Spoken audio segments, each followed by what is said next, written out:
What's going on, guys? I hope you guys are having a great week or weekend. So today we're going to be building a update user request using Wized, Webflow, and Airtable. So it's going to look something like on my screen, so users will be able to put in and update their own personal info or settings, whatever. So right now we've got some text fields and we've got a checkbox field, but you can have any field you want as long as it's an input. And yeah, we're going to walk you through how we do that in the video. A lot of you guys found the first video useful, which was amazing for us to hear. So I expect some more videos to come back, come through. And yeah, I also heard feedback. You guys appreciated the clean templates on the clonables because we know a lot of people who use Wized are also doing Webflow. And if you use Webflow, then you probably have a design in mind already. So keeping things as bare bones as possible helps. Yeah, so for this video to make sense, you'll need to watch the Wiz video on passwordless sign-in.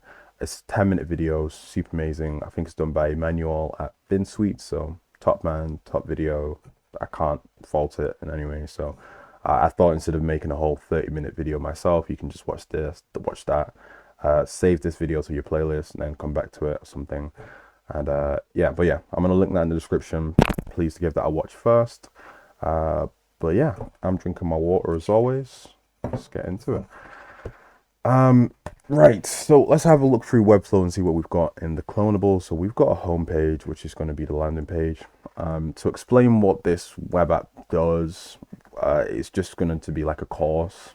So for example, if you're building out a course, this will be the landing page for your course. So this will be where you convince people to sign up to get access to the course. Very simple, and you've got a nav bar and a footer. The login pages and the sign up page are pretty much exactly the same. So people can log in here with their email, and then we've got a link to the sign up page. And then we've also got some error messages, which I might show you in a second, just some basic form validation.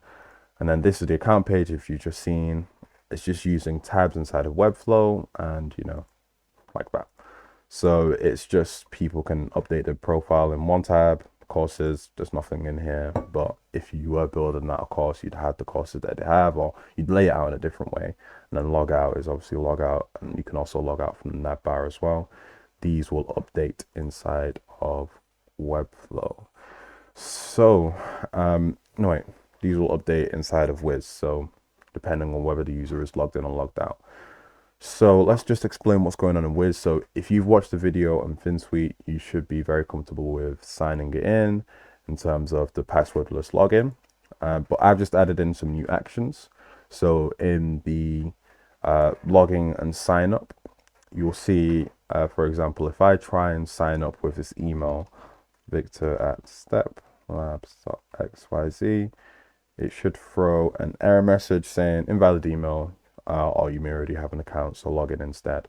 So perfectly, so not perfectly, but it throws an error message instead of leaving nothing. So this is just a simple action that I've made, and I've done the same thing for the login as well, and it will just redirect you. So for example, if we do go to the login page, and then I put in the same email because I already have an account, labs.xyz, and you will see it's going to tell me to check my email, and it gives me a success message. So I'm going to go over to my email and copy the login token that it's given me. I'm just going to drag this into here. I'm going to copy this login token that it's given me from the email link. So I'm just going to copy that. And again, if you watch the video on by Wized, you should be well aware of how to use Canvas. But if not, copy the link sent. Press add, go to login token, type that in the name, and put the value in there and hit close, and you'll be able to go to the account page. Perfect. So we're in the account page. Everything's working smoothly. So you'll see there's also some actions I added in on the account page, which is the hide loader, again done on the Wiz video, and then account email, which is the new one. So this just shows the person's account email, so just the person knows what email that they're on, just in case they have multiple accounts or for whatever reason.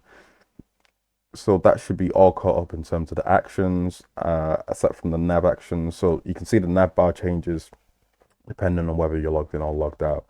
So these are just some simple actions. We'll set visibility, and this will show if this, I think r.3 is the load user. So if the user has been loaded in, it's going to show the logout. But if they're not loaded in, it's not going to show the logout because it's not logged in. Okay, so that should have us caught up from the video on Wized. So now we're going to add in, or we're going to start working on this update user request. So we need to add in some fields for each user, which is going to be their first name, last name, username, bio, and then a checkbox for whether they are going to receive marketing emails or not. So we're going to need to do that in Airtable. Again, you should have done this in the video, but we're just going to add in 5 new fields. So let's go and do exactly that. So I'm just going to copy in the names, but yeah, you can just add in same. I try and not put spaces in between the names, so instead of having it first name like that, try to have no spaces, just because it just, yeah, sets you up better inside of Wized, because Wized doesn't like spaces, as you'd expect. So we're going to have first name, we're going to have a last name. You can name these whatever you want, and again, I'm just using name because it's the easiest. You can have any type of field you'd like. So we're going to have username as well, and let's do bio, and this is going to be longer text, just like that. And then we're going to have a checkbox, and we'll call this one marketing. Okay, so we've just created 5 fields. So for each user that signs up, they will have these 5 fields empty at first, because it's just passwordless sign-in. We could have the passwordless sign-in and having the other user information, but I think this way is easier because they can just update it once they've created an account, so it's less friction on the sign-up. So now that we've made these, we need to add the attributes for them, or these fields, input fields, inside of Webflow if you've not done already. And I'm going to make sure to hide my camera on the screen. Boom. Okay, shouldn't be able to see me anymore. Because I realized last video someone mentioned to me that you couldn't see the attributes. So okay, we're just going to add in the Wized attributes for these 5 fields, so we can actually access them inside of the Wized configurator. So as we did in the last video, we're just going to add in Wized, and then I like to do camel case like that. So this is just going to be account first name input, very simple, very easy to recognize. I'm just copying them in just to save time in the video. So that will be last name. So again, Wized. Go up to username now. Another one, Wized. This is going to be for the bio, which is a text area field. And then for this one, we're going to apply it to the checkbox itself, not the entire div, just the checkbox itself. And we're going to add a Wized attribute, and this is going to be called accountMarketingInput. Perfect. So if we save these, and then we're going to need one more attribute, so we might as well add that in for that button itself, which is going to be the trigger for the update user, or the submit, we'll call it. So we're going to need to add one more attribute, so we'll call that Wized, and then value accountActionsSubmit. So looks like Webflow is taking a while to publish. I'm going to edit this out. Okay, so we have just hit publish. So if we refresh in our configurator, we should be able to see the attributes. So if we press X-ray, you'll now see these attributes show up inside of Wized, which is perfect. So we are now going to create our first data out, which is going to be the update user. So we are going to go to the data out tab in Wized, and we're going to call this one update user. For the app, we're going to use Airtable, as we have used that.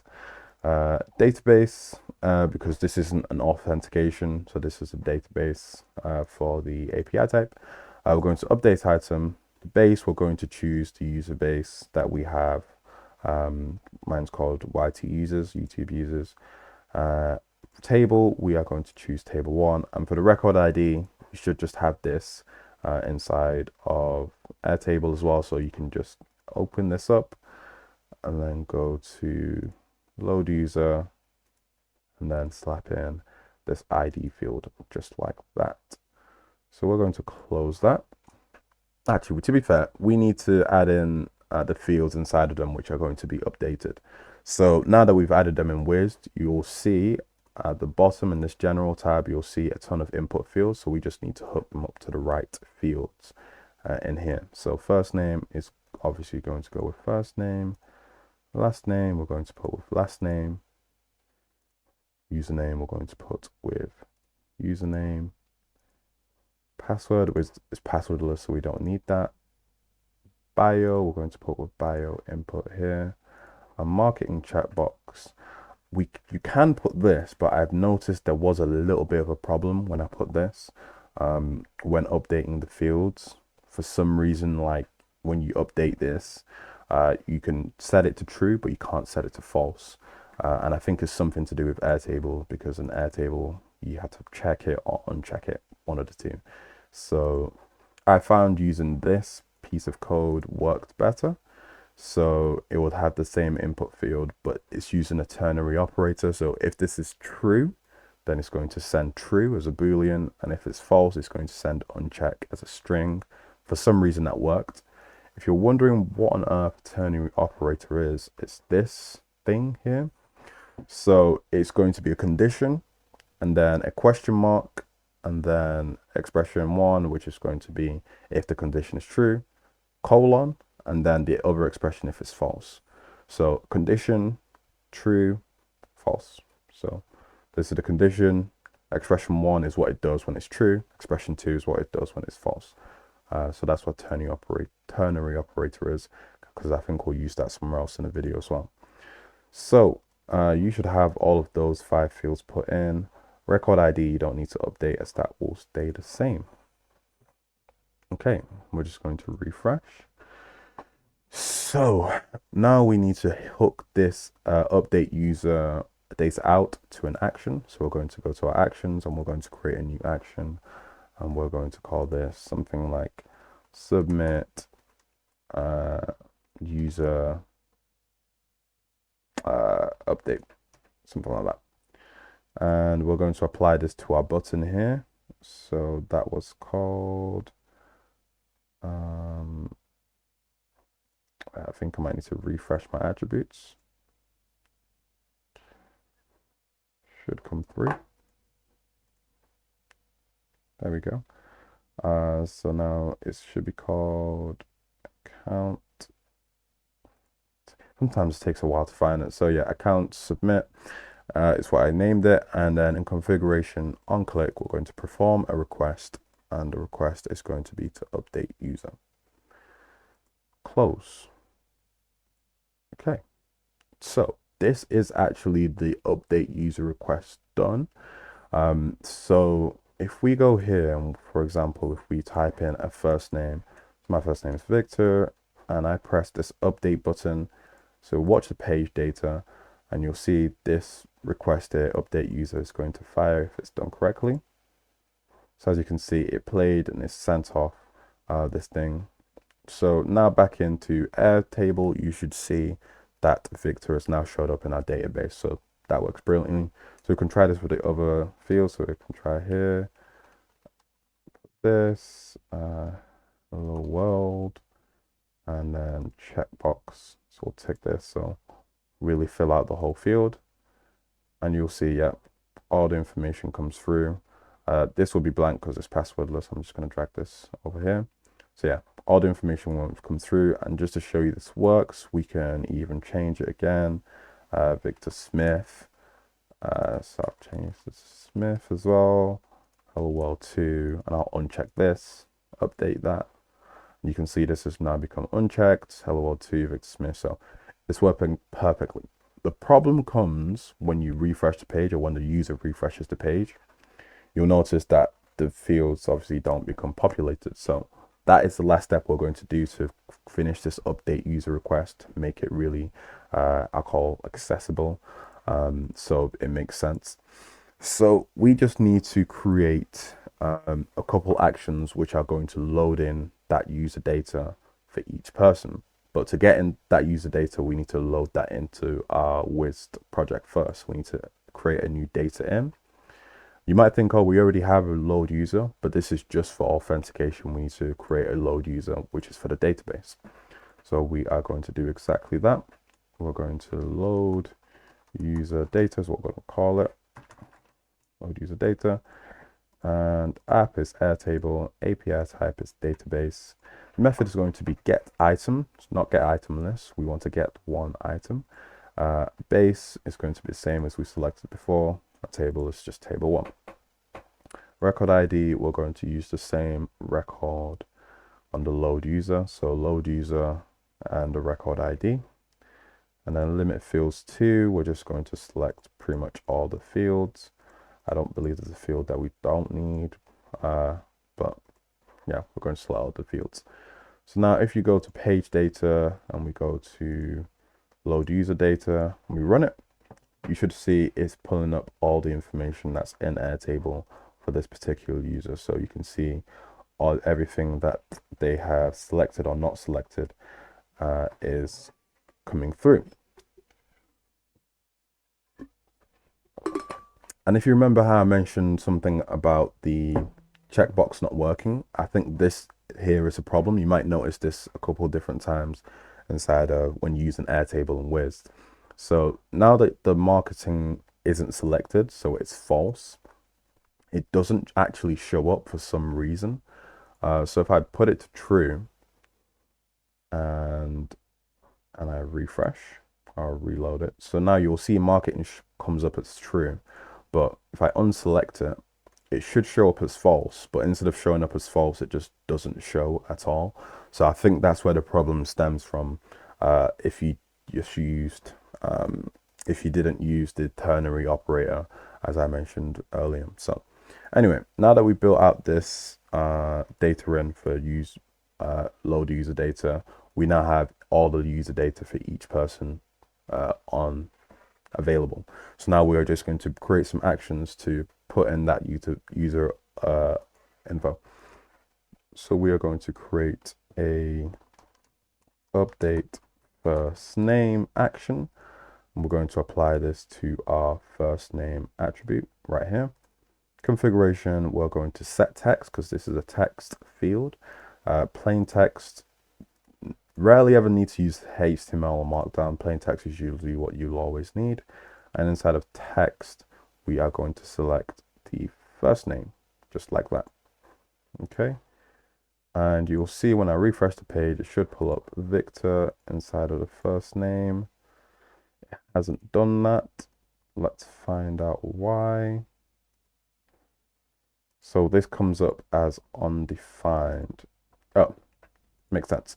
So the reason it comes up as undefined is because our data in load user data hasn't actually run yet. So we need to make sure this runs when the page is refreshed. So we can do this on the load user because the load user runs on page load. And after the load user is done, then we can run this load user data. So on the after request on the load user, you can perform request and then perform request on load user data. So if I go refresh again, you should see Victor pop up. It hasn't popped up again. Oh, I've just realized I've made such a silly mistake. So in the first name, we need to, instead of setting text, we need to set the input value. Apologies for that. So set the input value instead of setting text and plain text because it's an input field. So yeah, let's refresh and that should definitely work now. Okay, perfect. So it definitely works now and it shows the name. You might come across another problem, which is if the user is empty, so they haven't set it yet, you might see that little flash of undefined, right? So this comes up because the field is empty. So instead of it coming up as undefined, we want it to just show empty string, which is no text. So there's a little bit of code that I have written here, or a little bit of logic, also using the ternary operator. So instead of using just first name like this, we're going to do this. I'm going to show it to you side by side. So again, using that ternary operator, this is the condition. So I'll show you what this evaluates to. So if first name is undefined, which it is, it's going to return true. But then if it is true, then we want it to just return an empty string, which is what it should have done in the first place. And then if it's not true, as in it's got something in it, then return that thing. So right now it's going to return an empty string instead of returning undefined. So let's refresh that.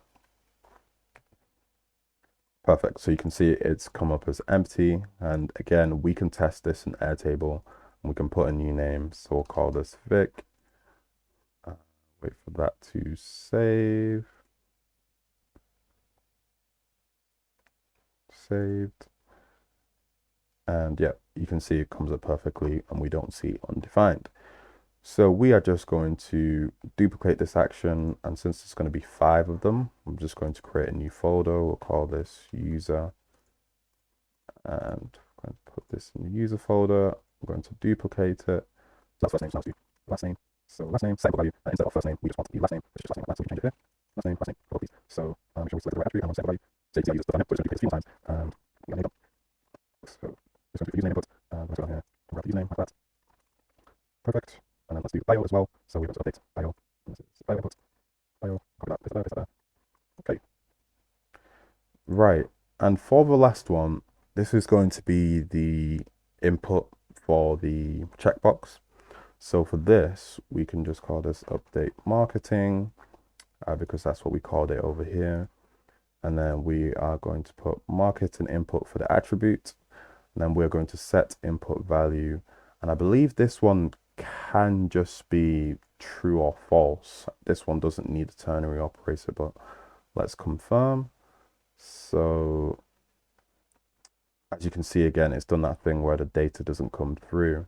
So I'm just going to have to type it in manually without removing one of the brackets. So it should just be called marketing. Okay. So yeah, let's refresh and give everything a go. So if I've just refreshed the page, and you can see all my data is coming through. So Vic, Smith, and this all syncs up with the table here. So if I check the input over there for marketing, you can see it's checked over there. And if I uncheck it here and I update, you'll see it updates over here. And I can change the name of these to blank. I can change my username to something random, and change this to Vic2 Smith 3. Again, we're just testing here. Vic2 Smith 3 random. So as you can see, we've now got a working update user request, and the data comes in and syncs with the page as well. So hopefully you can use this on whatever platform that you're building, and hopefully this was useful. Yeah, please drop a like on the video if it was, and we will see you sometime next week.